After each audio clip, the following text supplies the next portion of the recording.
In this guide, I'm going to show you how you could set up a Firestick to a TV.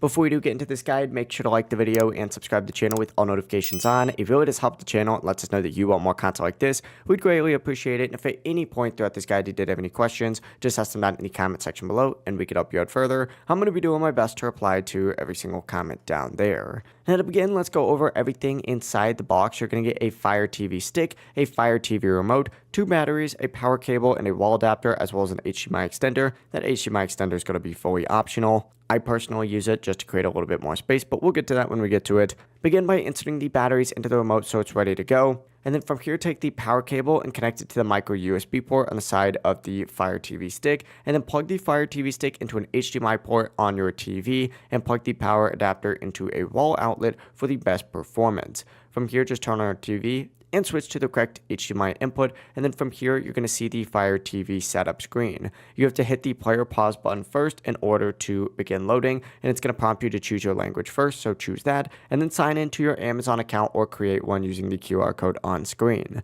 From here, your Fire Stick is going to download a bunch of updates, and it may restart a few times as well. Don't worry, this is completely normal during the first setup. Just confirm your preferences, choose a payment method if prompted, and select your profile. And then from here, you could choose your apps like I did: Netflix, Prime Video, YouTube, Disney Plus, and some Amazon apps. But you could also download more by going over to these little 3 app icon sections, going down and going into the App Store, where of course you can download even more stuff, browse shows, open apps, and of course use Alexa with the remote. That is it though. Your Fire TV stick is now going to be fully set up and ready to use. If this guide did help you out, make sure to like the video and subscribe to the channel with all notifications on. If it would just help the channel and lets us know that you want more content like this, we'd greatly appreciate it. And if at any point throughout this guide you did have any questions, just ask them down in the comment section below and we could help you out further. Have a great rest of your day though. Peace.